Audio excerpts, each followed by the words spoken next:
인을 떼실 때 하늘이 반 시간쯤 고요하더니 내가 보매 하나님 앞에 7 천사가 서 있어 7 나팔을 받았더라.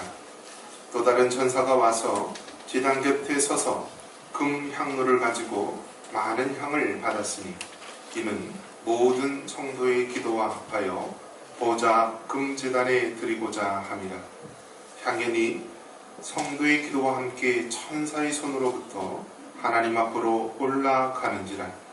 천사가 향로를 가지고 제단에 불을 담아다가 땅에 쏟으며 우레와 음성과 번개와 지진이 나더라.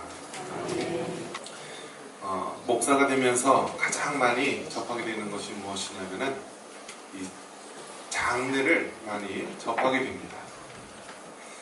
그래서 장례를 굉장히 많이 접하다 보면서 느끼는 것이 여러 가지가 있습니다.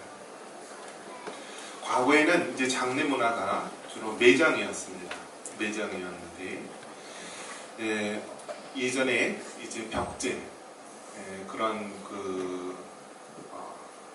이제 공동묘지 있는 데가 이 산사태로 무너지면서 굉장히 많은 이 시신들이 물이 휩쓸려가고 그런 모습이 있었고, 그리고 조그만 땅덩어리에 그렇게 많은 산수를 해야 되나 하면서 장례 문화가 이제 매장 문화에서 화장 문화로 바뀌게 되었습니다. 화장 문화로 이렇게 바뀌게 되면서요, 이제는 뭐 거의 한 80%, 또 도시 같은 데는 더 높은데요, 이렇게 이제 화장을 하게 됩니다. 그래서 요즘에는 이제 다 3일장을 하게 되죠. 그래서 돌아가신 지 이제 둘째 날이 되면은 입관 예배를 하게 되고요. 셋째 날이 되면은 발인을 하고 대부분 이제 화장터로 떠나가게 됩니다. 입관 예배를 하면서 우리나라 사람은 무엇을 준비하죠? 옷을요? 무슨 옷이라 그러죠? 그거를요? 장례 때? 예, 아주 평상시에 입지 않는 옷인데요. 그 가격이 여러분 얼마나 되는지 아세요? 그게 뭐 수작업으로 손수 짜서 만든 아주 귀한 것들은요, 가격이 뭐 상상을 초월합니다. 그리고 관은 어떻습니까? 관도 여러 가지 종류가 있더라고요. 나무의 종류에 따라서. 그래서 어떤 나무는요 굉장히 튼튼하고 조밀해서 정말 그 관 무게만 해도 어마어마하게 무겁습니다. 자, 그 옷을 입는 그 옷이며 관이며 굉장히 고가이고 비싼 것들이 많이 있습니다. 그런데 불과 얼마 지나지 않으면은 이 화장터에서 그 불꽃 아래서 다 없어질 걸 생각하니까 저렇게 좋은 것을 할 필요가 있을까라는 생각이 듭니다. 어떤 면에서 보면은 정말 자녀들의 그 못다한 효심에 대한 또 정성일 수도 있겠지만, 한편으로는 이게 좀 있으면 몇 시간 후면은 다 불에 타서 없어질 것인데 저렇게 어마어마한 비용을 들여서 사야 될 것인가 라는 생각이 듭니다. 마찬가지로 우리가 이 땅에 살아가면서 우리는 정말 좋은 것, 또 명품, 귀한 것들을 얼마나 좋아하는지 모릅니다. 그래서 명품은 어떻게 알 수 있다라고 했죠? 핸드백이 명품인지 아닌지는 비가 오면 알 수 있다라고 했죠. 명품 든 사람은 비 오면은 이 가방을 옷 속에다 감추고, 명품이 아닌 사람은 이렇게 머리로 이렇게 가린다고 이렇게 하는데요. 사람들은 이 명품 하나 가지면 얼마나 좋아하는지, 이 땅에 그 물건을 사는데 얼마나 귀하게 여기는지 모릅니다.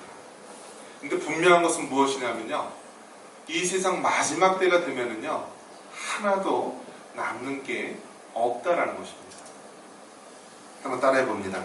처음 하늘과 처음 땅은 사라지고 없다. 할렐루야. 성경이 말하고 있는 진리는 무엇이냐면요, 인류가 창조된 이래로 이 땅에 있어왔던 모든 것들, 이 땅 위에 있는 모든 것, 이 처음 하늘과 처음 땅은 다 없어지게 됩니다. 그리고 바다도 없어지게 된다라고 말합니다. 그러면서 새 하늘과 새 땅이 이 땅에 임하게 될 것을 우리에게 말씀해주고 있습니다. 저와 여러분은 썩어 없어질 것에 이 마음을 뺏기지 마시고 영원한 하나님의 나라를 소망하는 우리 모두가 되기를 주님의 이름으로 축원합니다. 요한계시록은 이처럼 우리에게 마지막 때 되어질 일들에 대해서 말씀해주고 있고, 너희들은 마지막 때에 여러 가지 일들이 일어날 때 요동하거나 동의하지 말라. 그리고 하나님 앞에 기도하며 담대함을 가지라라는 것입니다. 아무리 과학기술이 발전해도요, 하나님께서 비를 부어주시지 않는다면 이 땅은 댐이 있고 저수지가 있어도 아무 소용이 없습니다. 또 아무리 이 땅이 부강한 나라라 할지라도요, 비가 억수로 쏟아지면은요, 선진국도 후진국도 이 땅에 있는 모든 나라들도 물이 휩쓸려 갈 수밖에 없는 것입니다. 이처럼 자연의 질서 속에서 하나님의 보이지 않는 손길을 깨달을 수 있는 우리 모두가 되기를 바랍니다.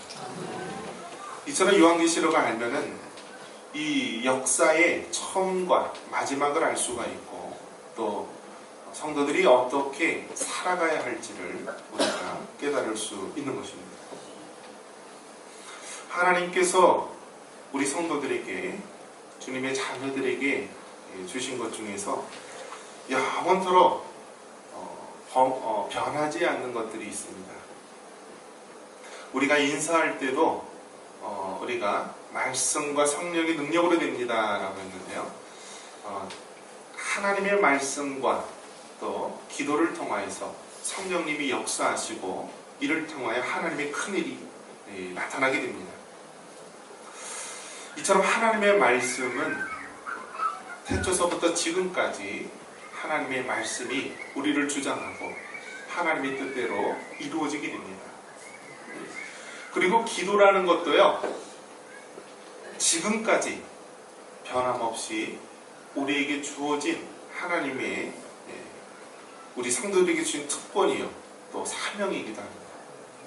그래서 여러분, 아무리 시대가 바뀌고 발전해도요, 이 기도를 대체할 수 있는 것은 아무것도 없다라는 것입니다. 한번 따라해 보겠습니다. 기도를 대신할 것은 아무것도 없다. 할렐루야. 가끔 성도님께서 이런 얘기를 합니다. 목사님, 제가 너무 바쁘니까요, 절 위해 기도해 주세요. 이 말이 됩니까? 안 됩니까? 뭐라고 했죠 방금? 기도를 대신할 것은 아무것도 없다라는 것입니다. 그러니까 하나님께서는요, 예배를 통하여서 하나님의 말씀을 주시고, 또 예배를 통하여 우리의 기도가 하나님 앞에 상달되게 합니다. 그러면 하나님께서 우리에게 크신 은혜를 주시고 또 많은 역사를 이루시게 됩니다. 기도를 대신할 수 있는 것은 없습니다. 나의 기도를 부모님이 대신해 줄 수 있는 것도 아니고요, 나의 기도를 목사님이 대신해 줄 수 있는 것도 아닙니다. 기도를 통하여서 하나님께서 성령의 역사가 나타나는 것이고요, 기도를 통하여서 하나님의 마음이 우리 성도들 마음 가운데 새겨지는 것입니다. 그래서 이 기도를 대신할 것은 아무것도 없으며, 구약과 또 신약시대, 또 오늘날에 이르기까지 기도라는 것은 영원토록 변하지 않고 계속 이어져 내려오고 있습니다. 이 요한계시록의 말씀을 통해서 왜 하나님께서는 이렇게 성도의 기도에 대해서 이야기하고 있는가? 이것은 마지막 때, 종말의 때가 돼도 끝까지 중요한 것은 무엇이냐? 성도의 기도가 그만큼 중요하다라는 것입니다.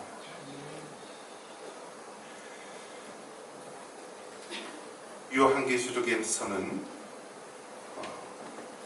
이 성도의 기도에 대해서 이야기하실 때 특별히 이 7인을 떼는 그 장면을 보여주시고 있습니다. 이 요한계시록에 나온 여러 가지 이 비유와 상징의 모습들을 보면은 우리가 인간의 머리로는 이해되지 않지만 그곳에 담겨진 영적인 의미를 깨달을 때 우리는 많은 것을 알 수가 있습니다. 7인을 뗄 수 있는 분은 오직 어린 양 예수님이셨고요. 7인을 하나씩 하나씩 뗄 때마다 이 땅에 크나큰 재앙이 일어나게 됩니다. 이 요한계시록 8장에서는 그 인 중에서 마지막 7번째 인에 해당하는 것입니다. 7번째 인을 떼는 이 장면, 하나의 인을 뗄 때마다 이 땅에 크나큰 재앙과 그러한 일들이 일어났는데요. 7번째 인을 떼는 장면이 오늘 본문에 나와 있습니다. 우리 1절 다시 한번 읽겠습니다. 7번째 인을 떼실 때 하늘이 1시간쯤 고요하더니. 이 요한계시록을 읽을 때 우리에게 두려움을 주는 것이 있는데요. 그것은 그 재앙이 너무나 크고 또 너무나 두렵다라는 것입니다. 7번째 인을 떼실 때 하늘이 1시간쯤 고요하더니 라고 되어 있습니다. 얼마나 두려운 일들이 이 땅 가운데 일어나는지 모릅니다. 과거에 우리 부모님 세대에서는 전쟁을 겪었습니다. 전쟁을 겪었을 때 이제 그 전쟁 중에 포화 속에서 살아남기 위해서 여러 가지 생존 방법이 있었죠. 그리고 대포가 펑 쏴서 땅에 팍 떨어지면은 큰 웅덩이가 파이게 되죠. 그래서 이 대포는 똑같은 포가 같은 자리에 떨어지지 않는다라고 해서 그 웅덩이에 숨어 있으면은 살 수 있다. 또 포탄이 떨어지면은 이게 각도가 몇 도 이상 되니까 딱 잡아 때리면 살 수 있다라면서 이 생존에 대한 그러한 기술들을 익히게 됩니다. 그런데 요즘에는요, 이 전쟁의 무기가 얼마나 발달을 했는지 이제는 사람이 이 증발해버린다라고 합니다. 증발해버린다. 핵무기가 터지게 되면은요, 사방 어느 지경 안에 있는 모든 것들은 다 증발해서 순식간에 사라진다라는 것입니다. 자, 이러한 이야기를 들었을 때 정말 이 마지막 때가 되면은 두려움이 우리에게 몰려듭니다. 이제 세상 마지막 때가 되면은 처음 하늘과 처음 땅이 사라지게 된다라고 하는데 하나님께서 어떠한 모습으로 이 땅에 진노의 심판이 내릴지 모릅니다. 이 7째 인, 하나하나의 인을 뗄 때마다 이 땅에 재앙이 일어나게 되는데 이 땅에 있는 모든 사람들의 마음이 불안할 수밖에 없는 것입니다. 그러한 하나님의 엄중한 심판과 이 세상의 마지막 가운데서 우리에게 힘을 주는 그 모습이 나타나는데요. 그것은 성도의 기도라는 것입니다. 우리 3절 같이 한번 읽겠습니다. 또 다른 천사가 와서 제단 곁에 서서 금 향로를 가지고 많은 향을 받았으니 이는 모든 성도의 기도와 합하여 보좌 금 제단에 드리고자 합니다. 이처럼 하나님의 이 재앙이 심판이 이 땅 가운데 이루어지는 가운데서 우리가 할 수 있는 것은 무엇인가? 그것은 성도의 기도입니다. 이 천상의 모습이 보여지고 있는데요. 이 하나님의 거룩한 이 보좌에 하나님의 좌정이 계시고요. 그 옆에 천사들이 시중을 들고 있습니다. 그런데 이 천사가 이 제단 곁에 금 향로를 가지고 있습니다. 그런데 이 금향로에는 많은 향이 있는데 이 성도의 기도와 합하여 있습니다. 즉 우리가 기도할 때 그 기도가 우리 하나님 보좌에 아름다운 향이 되어서 그 향로에 담기게 되는 것입니다. 여러분, 구약 이스라엘 백성들이 성막에서 하나님을 예배하고 제사 드리던 모습을 기억하시기 바랍니다. 먼저 성전 뜰에 들어가면은요, 제일 먼저 눈에 띄는 것이 이제 그 안에 텐트로 치어진 성소입니다. 성소. 그래서 성소를 지나서 하나님의 임재를 나타내는 이 지성소로 들어가게 되는데요. 성소에 탁 들어갔을 때 창이 있다라고 했어요? 없다라고 했어요? 창문이 없습니다. 그래서 그 안에는 창문이 없고요. 이 촛대가 있습니다. 촛대, 등불이 있습니다. 첫 정면에 딱 보면은요, 이 금 향로가 있습니다. 금 향로. 그리고 오른쪽 편에는 이 진설병 떡상이 있습니다. 그리고 좌측에는 이 7 등대, 이 촛불이 켜져 있는 것입니다. 여기서 이 성소에 있는 이 금향로에 향이 필요한 것은 기도를 말하는 것입니다. 그리고 오른쪽 편에 있는 이 떡상은 말씀의 떡, 하나님의 말씀을 상징하는 것입니다. 그리고 좌측에 있는 7 등대, 이 불빛은 성령의 역사를 말하는 것입니다. 즉, 하나님의 거룩한 임재로 나아가기 위해서 구약의 이스라엘 백성들이 하나님 앞에 예배를 드렸듯이 그 성소 안에는 기도를 나타내는 금향로가 있고 하나님의 말씀을 나타내는 진설병 떡상이 있으며 이것을 통하여 성령이 역사하여 거룩한 빛을 드러내는 7 등대가 있었습니다. 마찬가지로 마지막 이 세상 종말의 때 하나님께서 보여주시는 그림 중에 하나가 뭐냐면 하늘의 천상의 보좌에서 우리 하나님이 좌정에 계시는데요. 천사들이 금향로를 그 앞에 가지고 있다라는 것입니다. 그리고 그 금향로에 가득히 담긴 향을 하나님 앞에 드리고 있습니다. 이것은 무엇을 말하는 것입니까? 우리들이 드리는 성도의 기도가 아름다운 향이 되어서 하나님 나라 보좌에 올려진다는 것입니다. 그래서 그 기도의 향이 그 금향로에 가득 차여서 우리 하나님 앞에 올려집니다. 자, 그런데 여러분, 우리의 기도가 하나님께서는 이처럼 다 흠양하여서 하나님 앞에 올려지고 금향로에 담긴다라는 것입니다. 그러면서 우리가 하는 기도가 무엇이겠습니까? 우리는 이 땅의 죄악과 불의를 바라보면서 주님, 어느 때 우리 주님 오실 것입니까? 주님, 정말 저 악한 무리들이 이 땅에 저렇게 활개를 치고 있는데 과연 하나님의 심판은 언제 임하게 됩니까? 라면서 성도들의 눈물 어린 기도가 가득 차게 됩니다. 그래서 이 땅에서는 채워져야 될 숫자가 있다라는 것입니다. 그것은 먼저 택한 하나님의 백성들이 숫자가 채워져야 됩니다. 그래서 이 땅에 있는 아직도 예수님을 믿지 못하는 자들의 숫자가 예수님을 믿고 채워져야 됩니다. 그리고 가장 예수님을 박해하고 비난했던 이스라엘 백성들이 주님 앞에 돌아오며 그 숫자가 채워져야 됩니다. 그리고 또 마지막으로는 이 땅에 순교자의 숫자가 채워져야 되는 것입니다. 순교자의 그 눈물 어린 기도, 주 예수여 오시옵소서라면서 마지막 순교의 핏물을 흘렸던 그런 순교자의 숫자가 채워질 때요, 바로 하나님께서 그 마지막 심판의 마지막에 오게 됩니다. 이것은 마치 이 땅에 있는 수증기가 하늘로 올려져서요, 마침내 그것이 때가 되고 또 뭉쳐져서 커다란 물 방울이 되어서 이 땅에 비로 떨어지듯이요, 우리의 기도가 하나님 보좌에 올려져서 그것이 하나님 보좌의 금향로에 쌓이게 됩니다.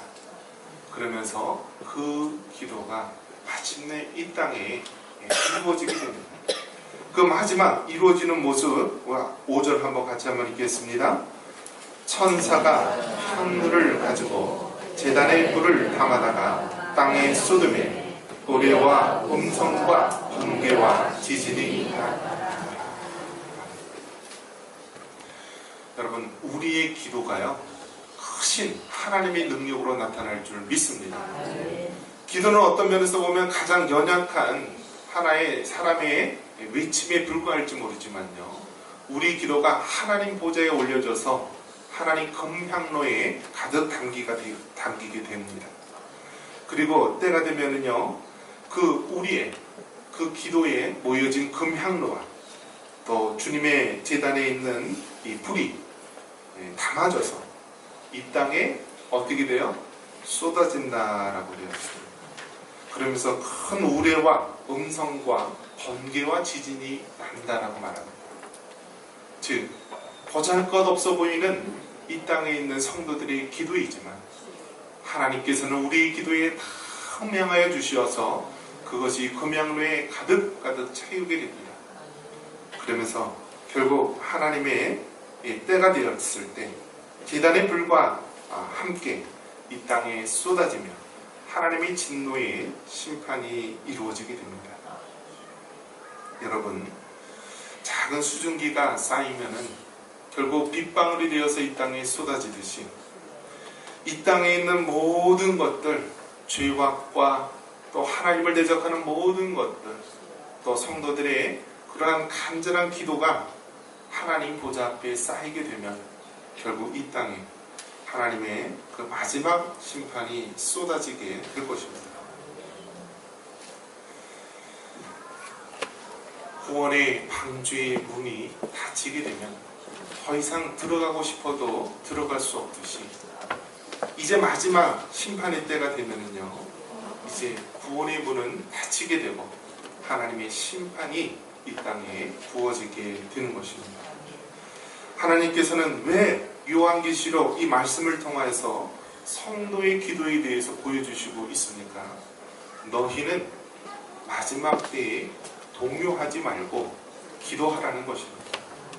세상이 어떻다, 이런 일이 일어난다라면서 흔들리거나 요동하지 말고 너희들은 기도하라라는 것입니다. 여러분, 기도하시기 바랍니다. 특별히 하나님의 교회에서 우리는 기도해야 됩니다. 개인적으로 우리가 골방에 들어가서 하는 기도도 중요하지만 성도들이 교회에서 합심으로 모여서 기도하는 것이 너무나 귀중하고 소중합니다. 특별히 우리 교회에서는 새벽 기도회도 있고 수요 기도회도 있고 금요 기도회도 있고요. 또 우리 성전을 늘 24시간 365일 개방하면서 기도하도록 우리는 하고 있습니다. 내 집은 만민이 기도하는 집이라 말씀합니다.